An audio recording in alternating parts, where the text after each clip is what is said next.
وہ تو بیچارے پہلے ہی پریشان ہیں۔ حمید الدین کی بات سن کر ماجی کی آنکھیں بھر آئیں۔ میری وجہ سے پریشان ہے؟ وہ سجل کی طرف دیکھ رہی تھی۔ میں جانتی ہوں۔ وہ رونے لگی تو سجل نے کتابیں رکھ کر ان کے پاؤں دبانا شروع کر دیے۔ وہ ماجی کے پاؤں کو بوسہ دیتا ہوا بولا، آپ تو ہماری نگاہوں کا مرکز ہیں، آنکھوں کی ٹھنڈک اور دلوں کا سکون ہے۔ ابا جی تو ہماری پڑھائی کی بات کر رہے ہیں۔ ہاں یار، میں تو رشائل اور حبیبہ کی پڑھائی کی بات کرنے آیا تھا۔ حمید الدین مسکراتا ہوا بولا، سجل کو جانے دو، اسے دیر ہو رہی ہے۔ سجل اٹھ کر ماجی کے پاس پہنچا تو انہوں نے اپنی قمیض کی جھولی بلند کر لی اور بولی، میرے اللہ، میرے اس بچے کو دنیا میں کسی چیز کی کمی نہ ہو۔ اپنی رحمت اور فضل و کرم کو اس بچے پر سایہ بنا کر سدا قائم و دائم رکھنا۔ ماجی کی آواز بھرا گئی تو سجل کی آنکھیں بھی برسنے لگی۔ اپنی آنکھوں کو صاف کرتا ہوا کتابیں اٹھا کر باہر نکل گیا۔ پاگل ہو گئی ہو، وہ پریشان رہے گا۔ حمید الدین کا انداز ڈانٹنے والا تھا۔ حمید الدین، کافی عرصے سے ہماری لڑائی نہیں ہوئی نا؟ ماجی کہنے لگی تو حمید الدین ہنسنے لگے، لگتا ہے تم بور ہو گئے ہو۔ زینب کی ماں، اگر ہماری لڑائیاں نہ ہوتی تو آج اتنا پیار بھی نہ ہوتا۔ احمر کے ابا، میرے بعد رشائل اور حبیبہ کا خیال رکھنا اور مجھ سے ایک وعدہ کرو۔ حمید الدین کی طرف دیکھنے لگا۔ ان کی طرف دیکھنے لگا، کیسا وعدہ؟ اور یہ تم کیا میرے بعد کی تکرار کرتی رہتی ہو؟ وہ آنکھوں میں آنسو بھرتی ہوئی بولی، یہ گھر سجل اور رشائل کا ہے، حبیبہ تو پرائے گھر چلی گئی ہے۔ احمر اور ساحر اپنا اپنا حصہ لے چکے ہیں، اس گھر کو سجل اور رشائل کا ہی رہنے دینا۔ حمید الدین کی نظروں میں استفسار تھا، میں کیا ان کو نکال دوں گا؟ اور پھر تم کہاں جا رہی ہو؟ میرے بعد دوسری شادی نہیں کرو گے احمر کے ابا؟ یہ وعدہ کرو مجھ سے۔ ماجی نے حمید الدین کے ہاتھ پکڑ لیے تو دونوں طرف سے ہی 40-45 سالہ رفاقت کو خراج تحسین پیش کرنے کے لیے آنسوؤں نے آنکھوں کے زندان سے باہر نکل کر موجیں کرنا شروع کر دی۔ پاگل نہ بن، حمید الدین نے آنسوؤں کی برسات پر قابو پاتے ہوئے کہا، اس چھٹی داڑھی کو بڑھاپے میں رو لوں گا؟ پاگل نہ ہووے، میری نواسی جوان ہیں، ان بچوں کی شادیوں کا وقت ہے، اور تجھے تو معمولی بخار تھا، اب بس تو گھر آ گئی ہو، اس گھر کو سنبھالو۔ ماجی اس کی طرف دیکھتی ہوئی اپنے آنسو پوچھنے لگی، احمر کے ابا، میں نے زندگی تمہارے ساتھ گزاری ہے، کینسر کے وارڈ میں میرا علاج کرواتے ہو اور جھوٹ بولتے ہو کہ مجھے بخار ہے۔ حمید الدین نے بڑے کرب سے ان کی طرف دیکھا اور روتی ہوئی آنکھوں کو جھکا لیا۔ بخار میں کسی مریض کو خون کی بوتل نہیں لگائی جاتی، میں 6-7 جماعتیں پڑھی ہوئی ہوں۔ ماجی کی روتی ہوئی آنکھوں کو دلاسا دینے کے لیے حمید الدین کے پاس کوئی لفظ نہ تھا، وہ صرف ان کے ہاتھ کو سہلاتا رہا۔ دوسری طرف موسم بہار کی آمد نے درختوں پر نئے پتے اور پھل پھول کھلانا شروع کر دیے تھے۔ درختوں پر ہلکا ہلکا سبزہ آنکھوں کو بہت بھلا لگ رہا تھا۔ جو ٹنڈ منڈ اور سوکھے ہوئے درخت تھے، ان پر بھی قدرت کی مہربانی نے سبزہ کھلا دیا تھا۔ جرسی سویٹرز اتر گئے تھے اور موسم کی مناسبت سے لباس پہنے جا رہے تھے۔ یہی وجہ تھی کہ یونیورسٹی میں آج رنگ برنگے آنچلوں اور خوبصورت لباس پہنے ہوئے طالبات نے آنکھوں اور دلوں کو لبھا دینے والا ماحول پیدا کیا ہوا تھا، مگر اس کے لیے آج کا بدلا ہوا خوبصورت موسم بھی کل کے جاڑے اور خزاں کے مانند تھا۔ اندر کے موسم کو تبدیل کیے بغیر باہر کا موسم بھی کچھ خاص لطف نہیں دیتا۔ سجل ماجی کی وجہ سے کافی پریشان تھا۔ یہی وجہ تھی کہ وہ سب سے الگ تھلگ ایک بینچ پر بیٹھا ہوا تھا۔ اس کے آس پاس سے اسٹوڈنٹس آ جا رہے تھے۔ وہ جس بینچ پر بیٹھا ہوا تھا وہ MBA ڈپارٹمنٹ سے چند گز کے فاصلے پر تھا اور ڈپارٹمنٹ کا مین گیٹ اس کے رخ کی طرف کھلا ہوا تھا۔ اس کے کلاس فیلوز آپس میں موسم اور حالات پر خوش گپیوں میں مصروف تھے۔ کلاس شروع ہونے میں ابھی کافی وقت تھا۔ وہ خیالوں کی دنیا میں کھویا ہوا تھا۔ ڈاکٹرز نے اسے ماجی کی زندگی کے بارے میں 2 ماہ کا وقت بتا دیا تھا۔ 2 ماہ کے دوران اس کی جنت، اس کی کائنات کبھی بھی اس سے منہ موڑ کر اس کو اس دنیا میں چھوڑ کر خالق کائنات سے جا کر مل سکتی تھی۔ ماجی کے بغیر گھر کی کیا حالت ہوگی؟ بہن بھائیوں کو سنبھالنا، ان کے رویے اور تربیت و پرورش کا سامنا، اس کے لیے بہت سارے مسائل تھے۔ اس کو یہ بھی علم تھا کہ حمید الدین بھی کینسر کا مریض ہے، مگر مرد میں عورت کی نسبت بیماری سے لڑنے کا زیادہ حوصلہ ہوتا ہے، اور پھر ماجی کی بیماری آخری اسٹیج پر تھی۔ ایکسکیوز می، ایک مترنم آواز نے اسے چونکا دیا۔ وہ خیالوں کی دنیا سے نکلا تو اپنے سامنے ایک پری جیسی خوبصورت لڑکی کو دیکھتا رہ گیا۔ اس کے ہاتھ میں 2-3 کتب تھی اور ایک ہاتھ میں موبائل پکڑا ہوا تھا۔ جی کہیے، وہ اس کے خوبصورت سراپے کا جائزہ لیتا ہوا یہی کہہ سکا۔ مجھے MBA ڈپارٹمنٹ میں سریا سر سے ملنا ہے۔ اس کا کوئل جیسا لہجہ سجل کو متاثر کرنے لگا۔ تو جا کر ملیے نا۔ اس لڑکی کو شاید سجل سے اس جواب کی توقع نہ تھی، تبھی تو وہ حیرت سے اس کی طرف دیکھنے لگی۔ "What do you mean؟ مجھے ان کا علم ہوتا تو آپ سے کیوں پوچھتی؟" وہ ہتے سے ہی اکھڑ گئی تھی۔ سجل نے معاملے کو سلجھاتے ہوئے کہا، "میڈم، آپ کے بالکل پیچھے چند گز پر بلو جینز اور وائٹ ٹی شرٹ میں جو صاحب کھڑے ہیں، یہی یاسر سر ہے۔ میرا یہی مقصد تھا۔" لڑکی نے پیچھے مڑ کر چند گز دور نگاہ دوڑائی تو یاسر کو دیکھتے ہوئے اس کے ہونٹوں پر مسکان پھیل گئی۔ تھینک یو مسٹر، وہ کہتی ہوئی یاسر سر کی طرف بڑھ گئی۔ وہ اس کے حسن کے سحر میں کھویا ہوا تھا۔ سروں کا جھیل سی گہری آنکھیں، ستواں ناک، گلابی رسیلے ہونٹ اور بال یقیناً لمبے ہوں گے، کیونکہ وہ اس کے کاسنی رنگ کے دوپٹے کے نیچے قید تھے۔ ہرنی جیسی چال سجل کو فی الوقت مایوسی اور پریشانیوں کے جال سے نکال گئی تھی۔ وہ پتہ نہیں کون تھی۔ اس کو یونیورسٹی میں پہلی بار دیکھا تھا، بلکہ آج اور ابھی دیکھا تھا۔ وہ اپنے تمام کلاس فیلوز میں شرارتی اور منچلے کے نام سے مشہور تھا، مگر اس نے کبھی بھی کسی کی دل آزاری کرنے والا کوئی بھی مذاق کسی کے ساتھ نہ کیا تھا۔ یہی وجہ تھی کہ سبھی لڑکے اور لڑکیاں اس کی عزت کرتے تھے، اور سجل اس عزت کو گزشتہ 4 برس سے اس یونیورسٹی میں قائم رکھے ہوئے تھا۔ وہ ہر مضمون میں دلچسپی لیتا ہوا یونیورسٹی میں کامیابی سے ہمکنار ہو رہا تھا۔ اس کے ساتھ یونیورسٹی میں داخل ہونے والے کئی تو اپنی تعلیم مکمل کر چکے تھے، اور کئی اس کی تعلیم کے شوقین اور ہر مضمون کو سمجھنے کے دلدادہ اس کے ساتھ ہی تھے، جن میں سے ایک نوازش بھی تھا۔ اس کے بارے میں تمام یونیورسٹی کو شبہ تھا کہ وہ مرد و زن میں سے نہیں ہے، بلکہ تیسری دنیا سے اس کا تعلق ہے، لیکن وہ انتہائی محنتی اور ہوشیار تھا۔ وہ تعلیم میں اپنی دلچسپی سے سجل کے ساتھ ہی کامیابی کی منازل طے کرتا ہوا آج MBA تک پہنچا ہوا تھا۔ "ہیلو سجل جانی۔" نوازش نے اس کی اس محویت کو توڑا جو وہ نووارد لڑکی میں محسوس کر رہا تھا۔ سجل نے ہمیشہ کی طرح اس کی طرف مسکرا کر دیکھا تو وہ اس کے کندھے پر ہاتھ مارتا ہوا سجل کے ساتھ ہی بینچ پر بیٹھ گیا، تو سجل مسکراتا ہوا اس کی طرف دیکھنے لگا۔ آج تو کسی نے نہیں چھیڑا تمہیں"۔ وہ زندہ دل انسان تھا، مسکرانے لگا۔ "کسی کی مجال ہے جو نوازش کو ہاتھ بھی لگا سکے؟" اس کی آواز اور اندازہ بالکل ہجڑوں جیسا تھا، مگر وہ بضد تھا کہ وہ مرد ہے۔ اس بات کی بحث اس نے اور سجل نے کبھی نہ کی تھی۔ "اچھا تم یہ بتاؤ، ماجی کیسی ہے؟" سجل اس کے پیارے انداز پر قربان ہوتا ہوا بولا۔ "اچھی ہے"۔ وہ 2 لفظوں میں ہی آئندہ آنے والے 2 ماہ کا غم بیان کر گیا تھا۔ "یار سجل، مجھے بھی کسی دن ماجی سے ملواؤ نا۔" اس کے الفاظ میں جو خواہش تھی آج پہلی بار اس کی زبان پر آئی تھی۔ "میرے ساتھ کسی دن گھر چلے جانا اور مل لینا ماجی سے۔"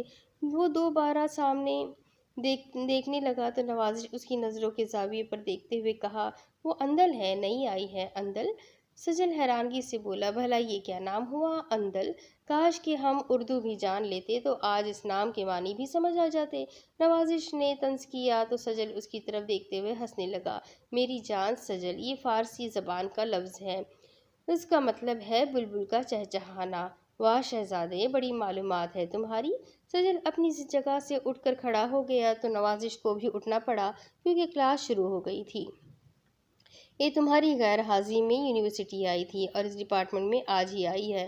تمہاری طرح میں بھی اس نام کو سن کر حیران ہوا تھا۔ پھر میں نے اردو کے ایک لیکچرار سے تمام حدود عربہ معلوم کر لی ہیں۔"